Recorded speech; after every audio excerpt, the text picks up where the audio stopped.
பார்க்க போகிறோன்னு பார்த்தீங்க அப்படின்னா, ஹைதராபாத் தம் பிரியாணி வந்து வீட்டில் எப்படி பண்ணலாம் அப்படின்றத வந்து நம்ம பார்க்க போகிறோம். ஸோ வாங்க நம்ம அதுக்கு முன்னாடி வந்து தேவையான பொருட்கள்லாம் கொஞ்சம் நம்ம தயார் பண்ணலாம். ஸோ இப்போ வந்து நம்ம ஃபஸ்ட்டாக என்ன பண்ண போகிறோம் அப்படின்னா, ஃப்ரைட் ஆனியன் ரெடி பண்ண போகிறோம். ஸோ ஃப்ரைட் ஆனியன் வந்து நான் ஆல்ரெடி ஒரு சின்ன சின்ன ஸ்லைசஸாக வந்து கட் பண்ணி வச்சுருக்கேன். ஸோ அதான் உங்களுக்கு பார்க்குறேன் எப்படி இருக்குன்னு. ஸோ இந்த மாதிரி வந்து சின்ன சின்ன ஸ்லைசஸாக கட் பண்ணி எடுத்துக்கோங்க. இந்த மாதிரி ஃபைன் ஸ்லைஸாக பண்ணிங்க அப்படின்னா வந்துட்டு வெங்காயம் நல்லா சீக்கிரமாகவே பொரிஞ்சு வரும். ஒன்று பெருசாக ஒன்று சிறுசாக கட் பண்ணோம் அப்படின்னா நல்லா இருக்காது. ஸோ அதனால் இந்த மாதிரி நல்லா ஃபைன் ஸ்லைஸாக பண்ணி எடுத்துக்கோங்க. ஸோ இப்போ கடாய் நல்லா சூடாகிடுச்சு. நம்ம பொரிக்கிறதுக்கு ஆயில் விட்டுக்கலாம்.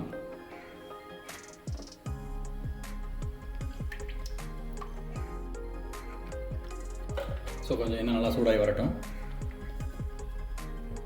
ஓகே, இப்போ என்ன நல்லா சூடாகிடுச்சுன்னு நினைக்கிறேன். ஸோ நம்ம கட் பண்ணி வச்சுருக்க வெங்காயத்தை ஆட் பண்ணிக்கலாம்.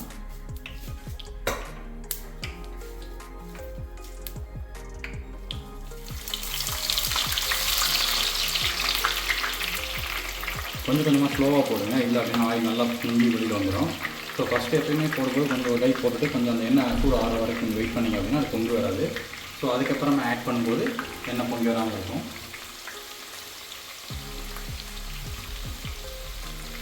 ஓகே, நல்லா பொரிட்டோம். நல்லா ஹை ஃப்ளேம்லேயே ஃப்ரை பண்ணுங்கள்.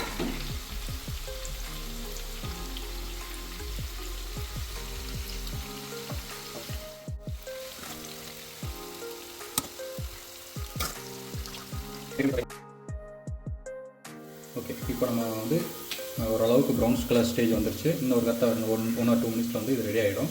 ஸோ கலர் வந்து பார்த்திங்கன்னா நல்லா கோல்டன் ப்ரௌனாக வரணும். ஸோ அந்த ஸ்டேஜில் நம்ம வந்து எடுத்துடணும். ஸோ இங்கேயே வந்து நமக்கு தேவையான கலரை வந்து ஆயிலே நம்ம விட்டுட்டோம் அப்படின்னா நம்ம வெளியே எடுக்கும்போது அந்த ஹீட் வந்து அப்படியே தான் இருக்கும். ஸோ அப்போ என்ன ஆகுனா அது இன்னும் கொஞ்சம் ஓவர் கலர் ஆகிடும். ஸோ நான் கரெக்டான ஸ்டேஜ் அப்படின்னு சொல்லி உங்களுக்கு காட்டுறேன் எப்படி எடுக்கணும்னு சொல்லிட்டு. ஸோ பார்த்தீங்கன்னா தெரியும் உங்களுக்கு வந்து இங்கேயே வந்து ஓரளவுக்கு கோல்டன் கலர் வந்துச்சு. ஸோ இந்த ஸ்டேஜில் எடுத்துட்டோம் அப்படின்னா நமக்கு ஆனியன் அங்கே வரும்போது பர்ஃபெக்ட் கலராக வந்துடும். ஸோ நம்ம இப்போ எடுத்துடலாம்.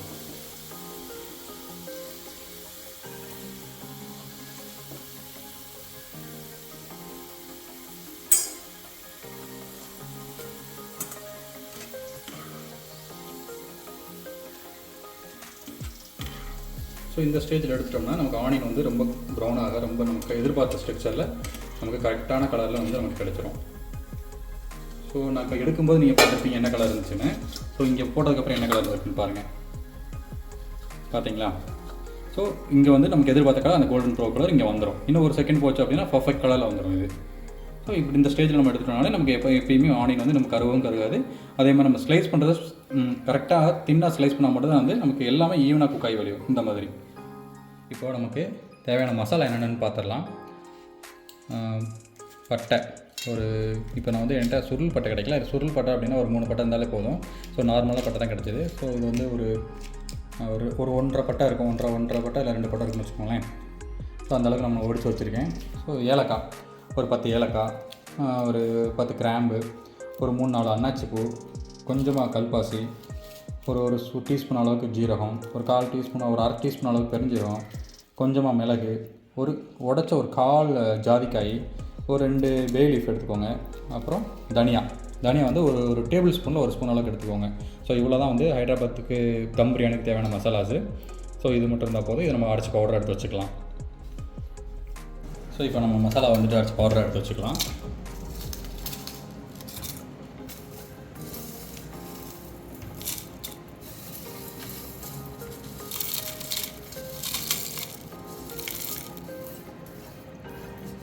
ஸோ எல்லாத்தையும் ஒட்டுக்கா போட்டு கொஞ்சம் பவுடர் மாதிரி ரெடி பண்ணி எடுத்துக்கலாம். கொஞ்சம் ஃபைன் பவுடர் அரைச்சி எடுத்துக்கலாம்.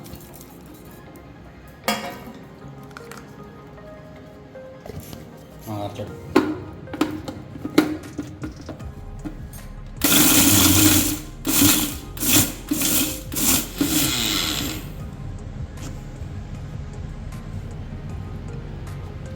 நல்லா பவுடர் அரைச்சிக்கிட்டாச்சு. நல்லா ஃபைன் பவுடர் அரைச்சிக்கிட்டாச்சு. இந்த மாதிரி அரைச்சிக்கோங்க. ஸோ இப்போ வந்து நம்ம அடுத்த என்ன பண்ணலான்னு பார்க்கலாம். ஸோ பார்த்துக்கிட்டிங்கன்னா நல்லா ஃபைனாகவே அரைச்சிக்கிட்டாச்சு. சரி வாங்க அடுத்து நம்ம மேரினேஷன் பண்ண ஆரம்பிக்கலாம் சிக்கனுக்கு. ஸோ இப்போ நம்ம மேரினேட் பண்ணுறதுக்கு என்னென்னு பார்க்கலாம். ஸோ நான் இப்போ நம்ம பண்ண போகிற பார்த்தீங்கன்னா குவான்டிட்டி பார்த்தீங்கன்னா 1 கிலோ ரைஸுக்கு நான் வந்து ஒரு 1.25 கிலோ சிக்கன் எடுத்திருக்கேன்.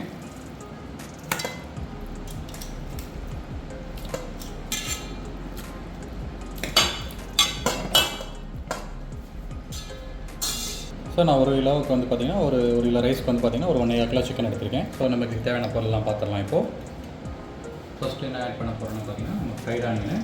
ஸோ ஃப்ரைட் ஆனியன் பார்த்திங்கன்னா ஒரு கிலோவுக்கு வந்துட்டு 400 கிராம் வந்து நம்ம சேர்க்க போகிறோம். அதாவது ஃப்ரை பண்ணுறதுக்கு முன்னாடி வந்து நல்ல நார்மல் வெங்காயம் வந்து 400 கிராமு, அதை கட் பண்ணி ஸ்லைஸ் பண்ணி நம்ம ஃப்ரை பண்ணி எடுத்துருக்கோம். ஸோ ஒரு 400 கிராம் அளவுக்கு ஃப்ரைட் ஆனியன் வந்து சேர்த்துக்கலாம்.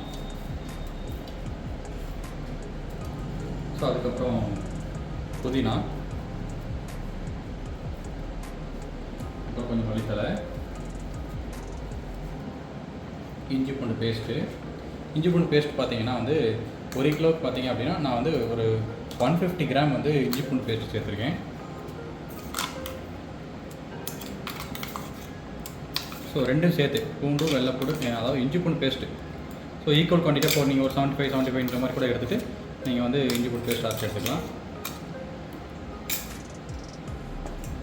ஸோ அதுக்கப்புறம் வந்து லெமன் ஜூஸ் சேர்த்துக்கலாம். ஸோ நான் ஒரு ஹாஃப் லெமன் சேர்த்துக்கிறேன்.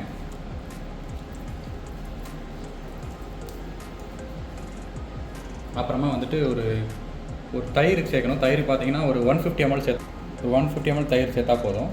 பார்த்தீங்க அப்படின்னா தெரியும், ஒரு 150 ml எடுத்திருக்கேன்.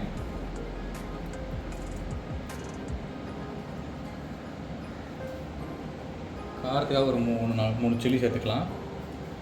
அப்புறம் நம்ம அரைச்சி வச்சுருக்க அந்த நம்ம ஹைதராபாத் மசாலா சேர்த்துக்கலாம். லைக் ஒரு 3 டீஸ்பூன் சேர்த்தா போதும், ரொம்ப சேர்த்துக்க வேண்டாம். ரொம்ப சேர்த்தாலும் வந்துட்டு எனக்கு ஒரு கசப்புத்தன்மை இருக்கும். இப்போ வந்துட்டு காஷ்மீர் சில்லி பவுடர் சேர்க்க போகிறேன். ஸோ கலருக்காக, ஒன்லி ஃபார் கலரு. ஆக்சுவலாக வந்து ஹைதராபாத் பிரியாணி பார்த்திங்கன்னா ஒரு 3 கலர்ஸில் இருக்கும், ரெட்டு, எல்லோ, அப்புறம் ஒயிட் அந்த மாதிரி. ஸோ அதுக்காக வந்து நம்ம ரெட்டுக்காக வந்து பார்த்திங்க அப்படின்னா காஷ்மீர் சில்லி பவுடர் சேர்த்துக்கலாம்.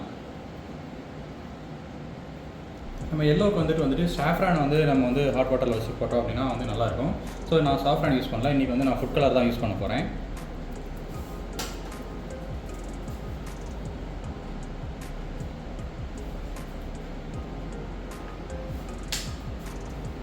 அப்புறம் கொஞ்சமாக நெய் விட்டுக்கலாம்.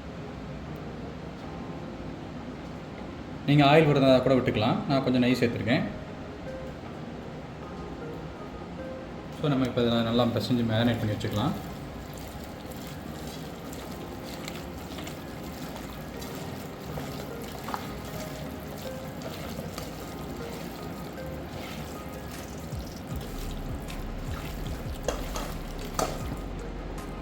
கொஞ்சம் நம்ம உப்பு சேர்த்துக்கலாம். நம்ம ஓரளவுக்கு பிசைஞ்சு வச்சு கொஞ்சம் உப்பு சேர்த்துக்கலாம், தேவையான அளவு உப்பு சேர்த்துக்கலாம்.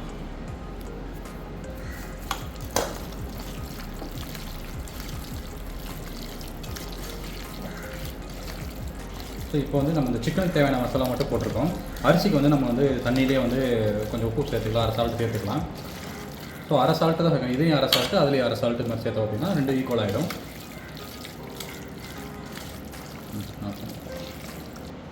ஸோ இப்போ நம்ம வந்து நல்லா மேரினேட் பண்ணியாச்சு. இது ஒரு அரை மணி நேரம் வந்து நம்ம ரெஸ்ட்டு விட்டுலாம். அரை மணி நேரம் வந்து 1 ஹவரில் ரெஸ்ட் விட்டால் கூட இன்னும் பெட்டராக இருக்கும். ஸோ கொஞ்சம் ரெஸ்ட் விட்டுட்டு நம்ம அந்த கேப்பில் வந்து தண்ணி சூடு பண்ணிக்கலாம். ஸோ இப்போ நம்ம நல்லா மேரினேட் பண்ணியாச்சு. இப்போ வந்து ஒரு அரை மணி நேரம் ரெஸ்ட் விடணும். ரெஸ்ட் விட்டோம்னா வந்து நல்லா கொஞ்சம் மேரினேட் ஆகும், இன்னும் கொஞ்சம் மசாலாஸ்லாம் சிக்கனுக்குள்ளே இறங்கும். ஸோ அந்த கேப்பில் பார்த்திங்கன்னா நம்ம தண்ணி வச்சு அரிசியெல்லாம் ரெடி பண்ணிக்கலாம். ஸோ அரிசி வந்து ஆல்ரெடி வந்து நான் சோக் பண்ணி வச்சுருக்கேன், ஒரு அரை மணி நேரம் சோக் பண்ணி வச்சுருக்கேன். நம்ம போய்ட்டு இப்போ தண்ணியை காய வச்சு அதில் கொஞ்சம் மசாலாஸ்லாம் சேர்க்கணும். என்னென்னு சொல்லி காட்டுறேன், வாங்க போகலாம். தண்ணி வந்து பார்த்திங்க அப்படின்னா நம்ம 1 கிலோ அரிசிக்கு வந்து 3 லிட்டர் வைக்கணும். ஸோ 3 லிட்டர் தண்ணி எடுத்துக்கிட்டாச்சு. ஸோ வச்சதுக்கப்புறம் அது ஒரு பாதி அளவுக்கு சால்ட்டு போட்டுக்கோங்க. சும்மா தண்ணிக்கு ஓரளவுக்கு ஒரு பாதி அளவுக்கு சால்ட்டு போட்டால் போதும்.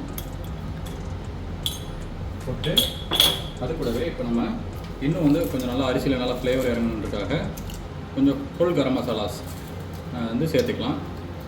தண்ணி கொதிக்கிறதுக்கு முன்னாடியே சேர்த்துட்டிங்க அப்படின்னா இன்னும் கொஞ்சம் வந்து ஃப்ளேவர் ஃபுல்லாக இருக்கும். ஸோ அது கூட கொஞ்சம் புதினா மல்லித்தலை சேர்த்துட்டு அரிசி வந்துட்டு நல்லா வந்து ஒட்டாமல் இருக்கணுன்றதுக்காக கொஞ்சமாக ஆயில் சேர்த்துக்கலாம். ஸோ இப்போ நல்லா தண்ணி கொதிச்சு வரட்டும், அது வரைக்கும் கொஞ்சம் வெயிட் பண்ணலாம். அரிசி வந்து ஒரு அரை மணி நேரத்துக்கு முன்னாடி சோக் பண்ணால் போதும். ஸோ இந்த அளவுக்கு நல்லா சோக் வச்சுனாலே ஓகே தான். ஸோ அரை மணி நேரம் சோக் பண்ணிட்டு அப்புறம் தண்ணியை வடிச்சிட்டு நம்ம இதில் ஆட் பண்ணிக்கலாம். இப்போ இங்கே பார்த்தீங்க அப்படின்னா நம்ம மசாலா போட்டதுக்கப்புறம் பார்த்திங்கன்னா அந்த மசாலாலாம் வந்துட்டு நல்லா கொதிச்சு வந்ததுக்கப்புறம் நமக்கு தண்ணி இந்த கலரில் தான் இருக்கும். ஸோ இந்த தண்ணியில் நமக்கு வேகும்போது பார்த்திங்கன்னா நமக்கு அரிசியிலையுமே அந்த ஃப்ளேவர் இருக்கும். நீங்கள் வெறும் சாப்பாடை சாப்பிடும் கூட வந்து சூப்பராக இருக்கும். ஏன்னா அந்த ஃப்ளேவர் வந்து நம்ம மசாலா ஃப்ளேவர் இருக்கும்போது எல்லாமே வந்து சூப்பராக இருக்கும். இப்போ கொஞ்சம் ஃபயர் வந்து ஸ்லோ பண்ணிவிட்டு நம்ம அரிசி சேர்த்துக்கலாம். கொஞ்சம் மெதுவாகவே சேர்த்துக்கோங்க. சுடு தண்ணியில் போடும்போது ரொம்ப கேர்ஃபுல்லாக இருக்கணும். நீங்கள் வேணும்னா வந்துட்டு அந்த மசாலாஸ்லாம் வந்து நம்ம வந்து இதை வச்சு நம்ம ரிமூவ் பண்ணிக்கலாம். நம்ம ஸ்ட்ரெயினரை வச்சு கூட ரிமூவ் பண்ணிக்கலாம். அதெல்லாம் ரிமூவ் பண்ணி கூட நம்ம போட்டுக்கலாம். நான் எனக்கு வந்து அப்படியே இருக்கிறது எனக்கு பிடிக்கும், அதனால் அப்படியே போடுறேன்.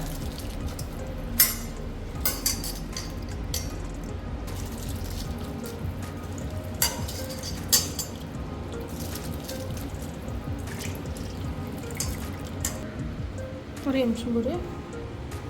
இப்போ நம்ம அரிசி போட்டாச்சு. இது கொஞ்சம் இது வந்து ஒரு 70% வரைக்கும் குக் ஆகணும். ஸோ அந்த கேப்பில் நம்ம வந்து மேரினேட் பண்ண சிக்கனை வந்துட்டு ஒரு 5 நிமிஷம் வந்து நல்லா ஃபுல் ஹீட்டில் வச்சு குக் பண்ணிக்கலாம்.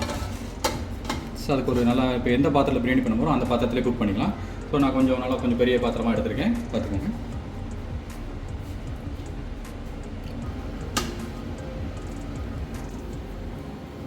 ஸோ இப்போ நல்லா மேரினேட் ஆகிடுச்சு. இது ஒரு 5 நிமிஷம் வந்துட்டு ஒரு ஃபுல் ஹீட்டில் வச்சு கொஞ்சம் சூடு பண்ணிக்கலாம். ஸோ அரிசி வைக்கிற கேப்பில் வந்து நம்ம ஹீட் பண்ணிட்டோம் அப்படின்னா நம்ம கரெக்டாக இருக்கும். வாங்க.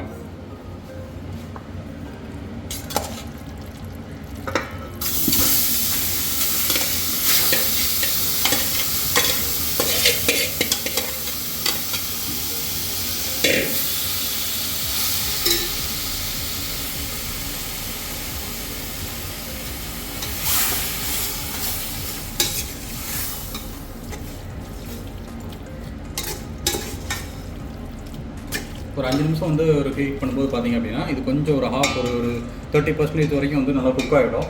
ஸோ 30% குக் ஆகிடுச்சு அப்படின்னா நம்ம தம் போடும்போது பேலன்ஸ் இருக்க சிக்கன் வந்து நல்லா வந்து ஃபுல்லாக குக் ஆகிடும். ஃபுல்லாக குக் ஆகிடுனா நல்லா ஜூஸியாக குக் ஆகும். அப்போ தான் இதே நம்ம வந்து இதுவும் ஒரு ஃபுல் குக்கடாக ஒரு 70% குக் பண்ணோம் அப்படின்னா வந்து நம்ம சாப்பிடும்போது பார்த்திங்கன்னா சக்க மாதிரி இருக்கும், நல்லா இருக்காது, அந்தளவுக்கு ஜூஸியாக இருக்காது.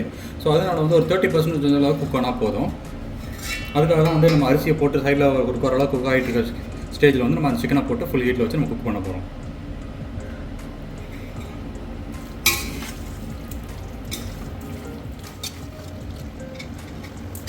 இந்த அளவுக்கு ஒரு 30% அளவுக்கு இந்த குக் ஆகிடுச்சு. ஸோ இப்போ நான் இதை நம்ம ஆஃப் பண்ணிடலாம். ஆஃப் பண்ணிவிட்டு அரிசியோட வந்து நம்ம வடிக்கிறது பார்க்கலாம். வைத்தியம் அரிசி பார்த்தீங்கன்னா நமக்கு நல்லாவே வந்து இந்த ஒரு 50க்கு மேலே வந்து ஓரளவுக்கு ஆயிடுச்சு. ஸோ இந்த ஸ்டேஜ் நம்ம எடுத்துனாலே நம்ம கரெக்டாக இருக்கும். பார்த்தீங்கன்னாலே தெரியும். இப்போ நம்ம எடுத்துடலாம். இப்போ நம்ம இதை வடிகட்டிக்கலாம்.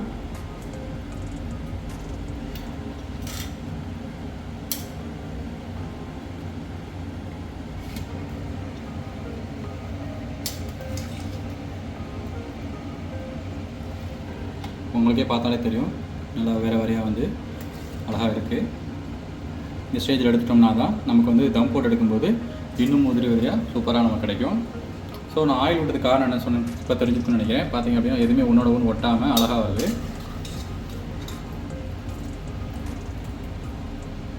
அவ்வளோதான். ஸோ ஃபஸ்ட்டு இதை வந்து நம்ம லெவல் பண்ணிக்கலாம். கரெக்டாக லெவல் பண்ணி வச்சு டைட்டாக வந்து லெவல் பண்ணி வச்சு நம்ம வடித்து வச்சு அரிசி உள்ள கொட்டிக்கலாம். ஸோ இப்போ நம்ம வந்து பார்த்திங்கன்னா லேயராக போட போகிறோம். ஸோ இப்போ கொஞ்சம் நம்ம வந்து லேயராக போடுறோம். அது கொஞ்சம் அரிசி கொட்டிக்கலாம். ஃபஸ்ட்டு அரிசி கொட்டியாச்சு. நம்ம லைட்டாக ப்ரெஸ் பண்ணி விட்டுக்கலாம்.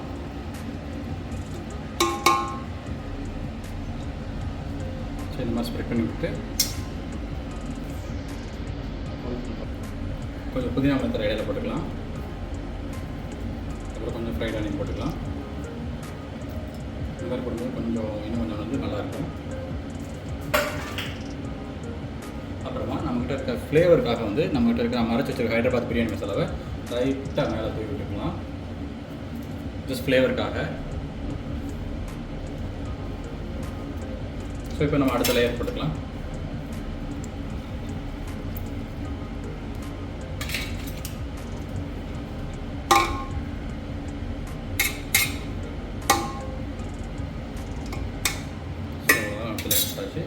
இப்போ நம்ம மீத வச்சுருக்கேன் இந்த புதினாவை சேர்த்துட்டு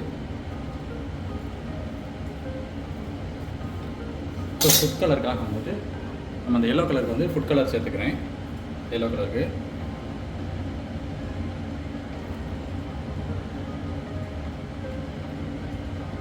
ஸோ லைட்டாக சேர்த்துக்கிட்டால் போதும். ஃப்ரைட் ஆனியன் சேர்த்துக்கலாம். இப்போ கொஞ்சம் நெய் விட்டால் நல்லாயிருக்கும். கொஞ்சம் நெய் ஆட் பண்ணிக்கலாம்.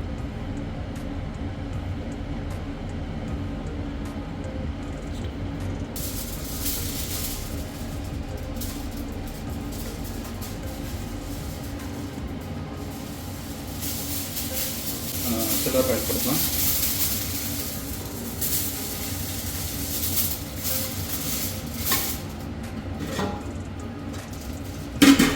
இது நல்லா காற்று போகாமல் இருக்கிறதுக்கு மாதிரி நம்ம வந்து நல்லா ஆக்கி விட்டுருங்க. கேப் இல்லாமல் வந்து நல்லா ஆக்கி விட்டுருங்க. நல்லா கேப் இல்லாமல் ஆக்கி விட்டிங்கன்னா ஊற்றி விட்டு அப்புறம் ஒரு மூடி போட்டுட்டு இதுக்கு மேலே ஒரு வெயிட் வச்சுக்கலாம். ஸோ அதுக்கு முன்னாடி நம்ம இது தம் போட போகிறது எப்படின்னு பார்த்தீங்க அப்படின்னா, நம்ம தோசைக்கல்லை வச்சு தான் தம் போட போகிறோம். ஸோ அதுக்கு வந்து ஒரு தோசைக்கல்லை வச்சு நல்லா ஹீட் பண்ணிவிட்டு அதுக்கு மேலே தூக்கி வச்சுக்கலாம்.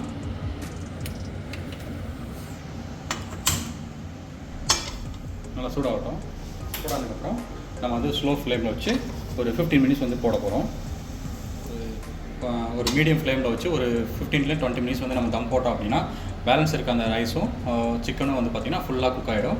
ஸோ நமக்கு ஜூஸியான ஒரு ஹைதராபாத் பிரியாணி ரெடி ஆகிடும். ஸோ இப்போ நல்லா கல் சூடாகிடுச்சு. நம்ம வந்து இப்போது மேலே தூக்கி வச்சிடலாம்.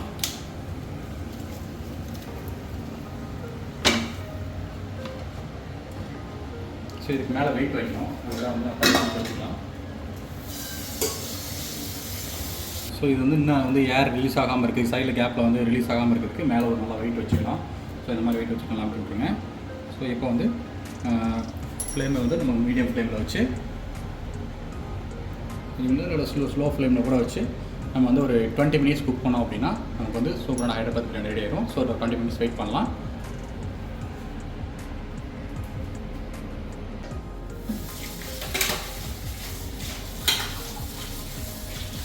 ஸோ நான் கூட சொன்ன மாதிரி வந்து இப்போ ஒரு 20 மினிட்ஸ் ஆகிடுச்சு. ஸோ 20 மினிட்ஸ் ஆனாலும் நம்ம வெயிட் ரிலீஸ் பண்ணிடலாம். வெயிட் ரிலீஸ் பண்ணிவிட்டு தம்மை ஆஃப் பண்ணிடலாம். நம்ம ஆஃப் பண்ணிட்டு இதில் ஒரு 10 மினிட்ஸ் இருக்கட்டும். நம்ம ஆஃப் ஆனதில் ஒரு 10 மினிட்ஸ் இருக்கட்டும். அப்படின்னா தான் நமக்கு வந்து ஒரு கிளியராக வந்து ஒரு நல்ல உதிரியான ஒரு தம் பிரியாணி நமக்கு கிடைக்கும். ஸோ 10 மினிட்ஸ் வந்து தம் ஆஃப் பண்ணிகிட்டே இருக்கட்டும். நம்ம அதுக்கப்புறம் வந்து பார்க்கலாம். ஸோ நம்ம இப்போ வந்து பிரியாணி ஓப்பன் பண்ணி பார்க்கலாம்.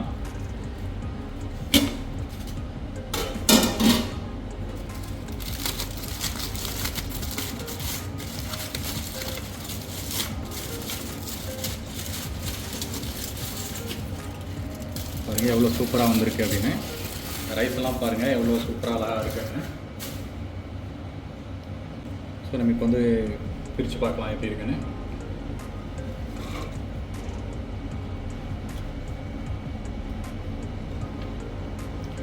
பாருங்கள் எவ்வளோ அழகாக சூப்பராக வந்திருக்கு அப்படின்னு உங்களுக்கு பார்த்தாலே தெரியும் எப்படி இருக்குன்னு. பாருங்கள் ரைஸ் எல்லாம் உடையாமல் அழகாக சூப்பராக வந்துருச்சு.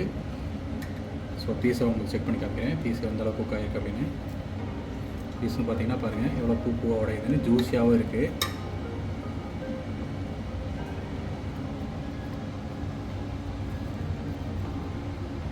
பார்த்தீங்கன்னாலே தெரியும் ரொம்ப பொசுக்குது, உடம்பு இல்லை, ரொம்ப ஜூஸியாக இருக்குது. சூப்பராக ரெடி ஆகிடுச்சு. ஸோ நம்ம எதிர்த்த மாதிரி பக்காவாக ரெடியாகி வந்திருக்கு. கண்டிப்பாக நீங்களும் ட்ரை பண்ணி பாருங்கள். சரிங்களா?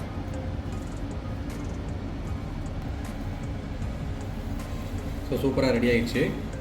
பாருங்கள் எவ்வளோ ஜூஸியாக இருக்குதுன்னு பாருங்கள். அரிசியும் பார்த்தீங்க அப்படின்னா ரொம்ப அழகாக இருக்குது. பார்த்தீங்கனாலே தெரியும். ஸோ நமக்கு எதிர்பார்த்த மாதிரி அந்த லேயர்ஸும் பாருங்கள் அருமையாக இருக்குது. ஸோ சிக்கன் வந்தது பாருங்கள் ரொம்ப அழகாக வந்துருச்சு. பார்த்தாலே உங்களுக்கு தெரியும். பார்த்தாலே தெரியும் ரொம்ப அழகாக வந்திருக்கு சிக்கனுமே. ஸோ ரொம்ப நான் சொன்ன மாதிரி வந்து ரொம்ப ஜூஸியாக வந்திருக்கு. ரைஸுமே பார்த்தீங்க அப்படின்னா எதையுமே வந்து குலையாமல் அழகாக நல்லா வேறையாக வந்திருக்கு. ஸோ நம்ம நினச்ச மாதிரி கண்டிஷனில் நம்ம நினச்ச ரிசல்ட் வந்து வந்திருக்கு. ஸோ இப்போ சாப்பிட்டு பார்த்து எப்படி இருக்குன்னு உங்களுக்கு சொல்கிறேன். ஸோ ஃபஸ்ட்டு வந்து ஹைதராபாத் பிரியாணி சர்வ் பண்ணுறது ஃபஸ்ட்டு மசாலா ரைஸ் போடணும். ஸோ இந்த மாதிரி மசாலா ரைஸ் போட்டுக்கணும். கொஞ்சம் பீஸ் இருந்தால் கூட போட்டுக்கலாம். ஸோ இந்த மாதிரி மசாலா ரைஸ் போடணும்.